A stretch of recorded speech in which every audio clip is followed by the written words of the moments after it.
الحمد لله نحمده ونستعينه ونستغفره ونؤمن به ونتوكل عليه ونعوذ بالله من شرور أنفسنا ومن سيئات أعمالنا من يهده الله فلا مضل له ومن يضلله فلا هادي له ونشهد أن لا إله إلا الله وحده لا شريك له ولا نذير له ولا وزير له ولا مشير له ولا معين له وصل على سيد الرسل وخاتم الأنبياء المبعوث إلى كافة للناس بشيرا ونذيرا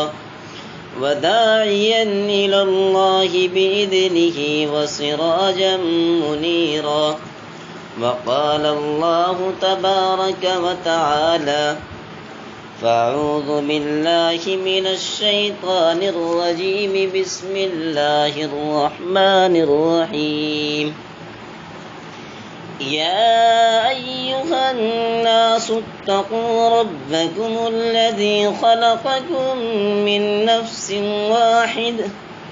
واحدة وخلق منها زوجها وبث منهما رجالا كثيرا ونساء واتقوا الله الذي تساءلون به والأرحام إن الله كان عليكم رقيبا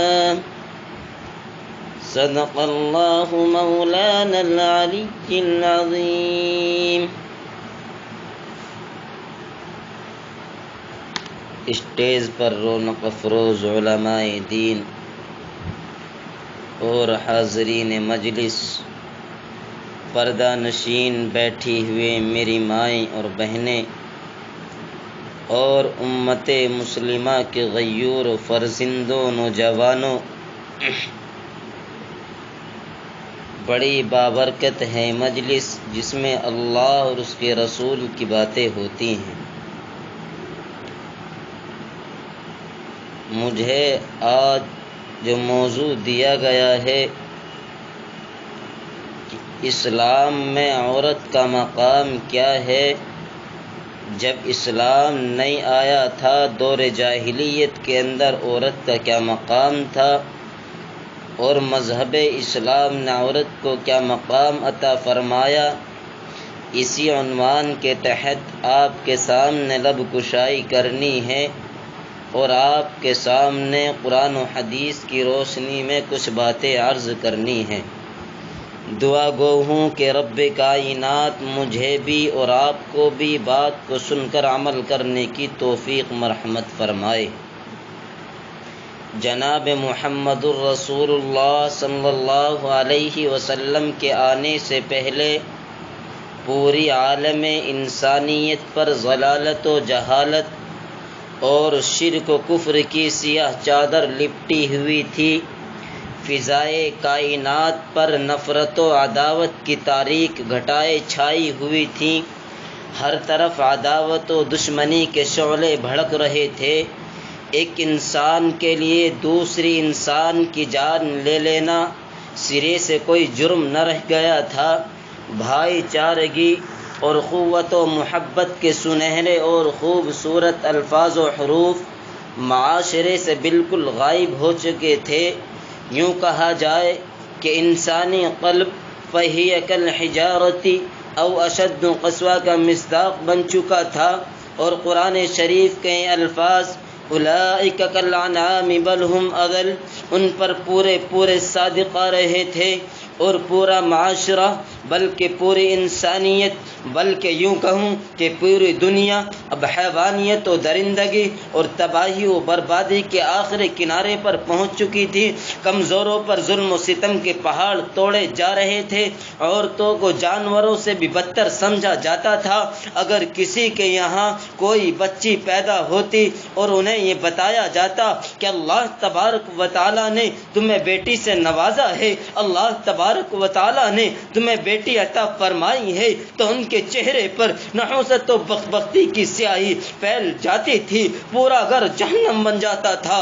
مارے شرم و حیا کے گھر سے باہر صرف اس لیے نہیں نکلتے تھے کہ لوگ کیا کہیں گے کہ لڑکی کا باپ بن گیا۔ وہ اپنی خفت اور شرمندگی کو چھپانے کے لیے اس وقت تک چین سے نہیں بیٹھتے تھے جب تک کہ اس بچے کو زندہ درگور یا قتل نہ کر دیتے تھے۔ بعض گھرانوں میں سنگ دلی کا یہ عالم تھا کہ جب لڑکی 5-6 سال کی عمر کو پہنچ جاتی تو سنگ دل باپ اس کو اچھے کپڑے پہنا کر خود بستی سے باہر لے کر جاتا، جہاں وہ پہلے سے ایک گہرا کھڑا کھود آتا تھا۔ اس گڑھے کے کنارے اس لڑکی کو کھڑا کر کے پیچھے سے دھکا دے کر گرا دیتا۔ وہ لڑکی چیختی چلاتی اور باپ سے مدد طلب کرتی، لیکن وہ ظالم باپ اوپر سے مٹی مار مار کر ڈلے ڈال ڈال کر اس بچی کو دبا دیتا، اس معصوم کو زمین کے اندر دفن کر دیتا اور چلا آتا۔ انہیں اس فعل پر کوئی شرمندگی نہیں ہوتی، بلکہ اس کو فخر سے بیان کر دے کہ ہم نے اپنی بیٹی کو قتل کر دیا یا اسے زمین میں دفن کر دیا ہے۔ میرے نوجوانوں ذرا سنو، اور انسانیت کی تاریخ میں اس سے بڑھ کر صفا کی اور درندگی کیا ہو سکتی ہے کہ اپنے ہی بدن سے پیدا ہونے والی، اپنے ہی کوکھ سے جنم لینے والی لخت جگر نور نظر کو برا سمجھا جائے، اسے معاشرے میں شرمندگی اور ندامت کا سبب سمجھا جائے، اور اس بات میں کوئی شرمندگی اور ندامت محسوس نہ کی جائے کہ اپنے لخت جگر کو اپنے ہی ہاتھوں سے گڑا کھود کر اس کو زمین میں دبا دیا جائے۔ تعجب ہے اس قوم پر، ذرا غور کرو، ایک درندہ صفت باپ جو اپنی ایک معصوم بچی کو اس طرح زندہ دفن کرتا رہا ہوگا، اس وقت کیا درد عالم ہوتا ہوگا، رنج و غم کا کس قدر دل کو جلانے والا سما ہوتا ہوگا۔ کیا زمین و آسمان اس منظر کو دیکھ کر پھٹ نہ پڑے ہوں گے؟ کیا فرشتے اس منظر کو دیکھ کر نہ روئے ہوئے ہوں گے؟ کیا دیگر حیوانوں کا اس منظر کو دیکھ کر رنج و غم سے ان کا دل نہ روئے دیا ہوتا ہوگا؟ آپ ذرا غور کریں، آپ تصور کریں کہ اسلام سے پہلے کس طرح سنگ دل باپ اپنے نور چشم کو اپنے ہاتھوں سے زندہ درگور کر دیتا تھا۔ ان کی صفا کی اور درندگی کا ایک ہلکا سا واقعہ بیان کرتا چلوں اور مثال کے ساتھ سمجھاتا چلوں۔ ایک مرتبہ ایک صحابی رسول حضور اکرم صلی اللہ علیہ وسلم کے پاس اپنی گود میں ایک بچی کو لے کر کے روتے ہوئے آئے، تشریف لائے، کبھی اس بچی کو چومتے، کبھی حضور اکرم صلی اللہ علیہ وسلم کی طرف دیکھتے تو میرے آپ کے آقا نے فرمایا خیریت تو ہے؟ کہنے لگے یا رسول اللہ ایک واقعہ گزر چکا ہے، اے اللہ کے نبی، جب آپ دنیا میں تشریف نہیں لائے تھے تو میں بیٹی کو اپنے لیے منحوس اور ذلیل سمجھتا تھا، میں بیٹی کو اپنے لیے گریباں اور بار خاطر سمجھتا تھا۔ دیکھیے یہ میری بھتیجی ہے، خدا نے اب مجھے کوئی اولاد نہیں دی ہے، جب آپ نہیں آئے تھے تو میں بیٹی کے ساتھ ظلم کرتا تھا، جب آپ آئے ہیں تو آج بھتیجی بھی پیاری لگ رہی ہے۔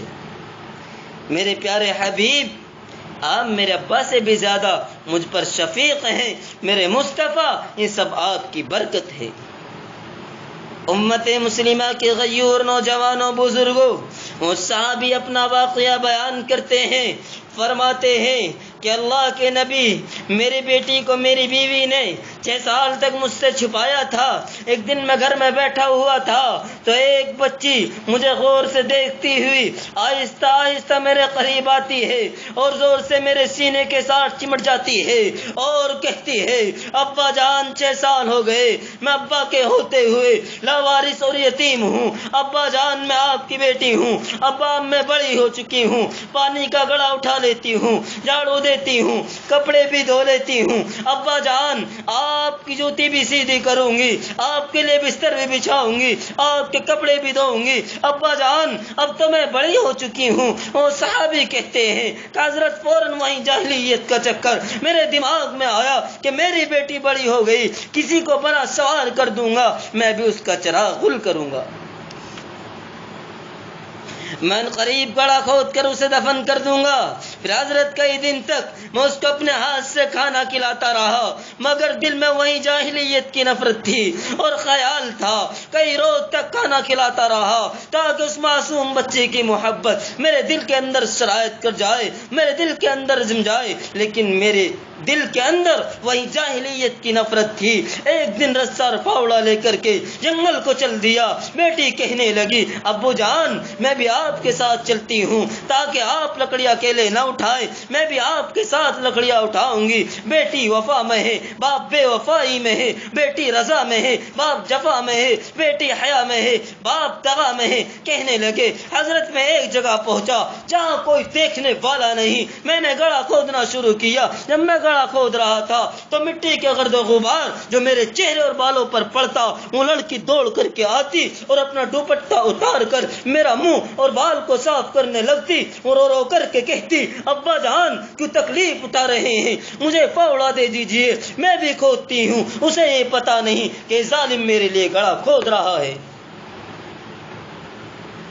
حضرت جب دھوپ تیز ہو گئی تو لڑکی نے کئی پتھر تلاش کیے اور ان کے اوپر کھڑے ہو کر کے اپنا دوپٹہ اتار کر سورج کی طرف کر دیا، مجھ پر چھتری کا انتظام کر دیا۔ حضرت بیٹی بھی کوئی چیز ہوتی ہے، بیٹی بھی کوئی شے ہوتی ہے۔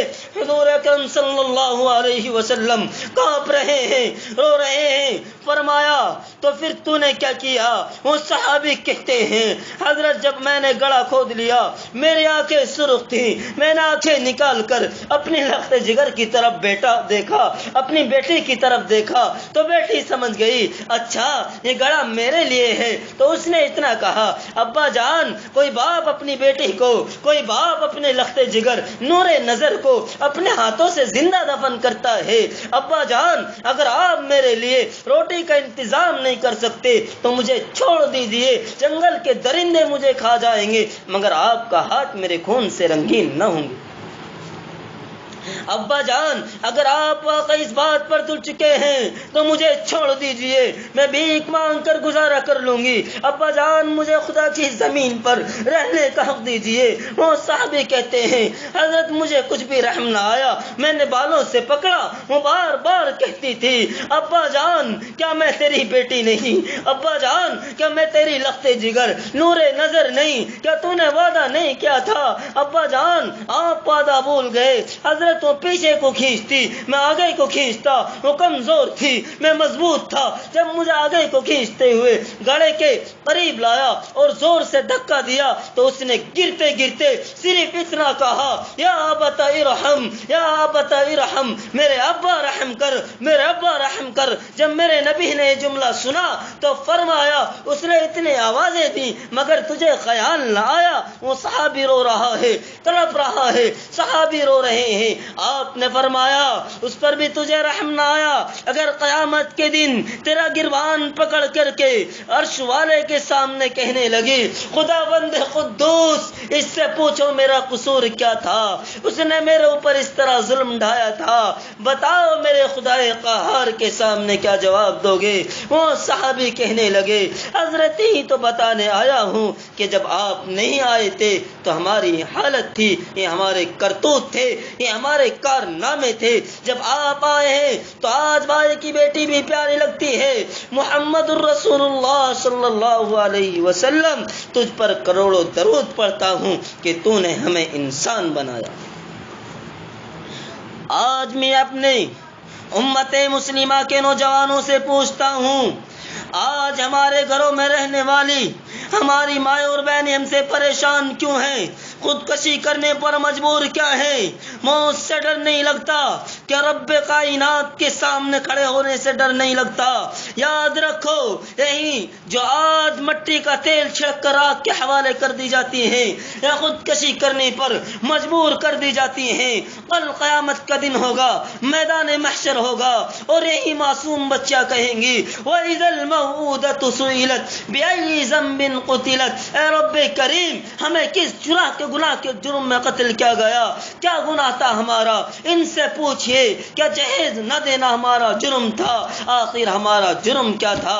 ارے اسلام نے وہ مقام دیا ہے، کوئی دنیا کا دوسرا مذہب عورت کو وہ مقام نہیں دے سکتا ہے۔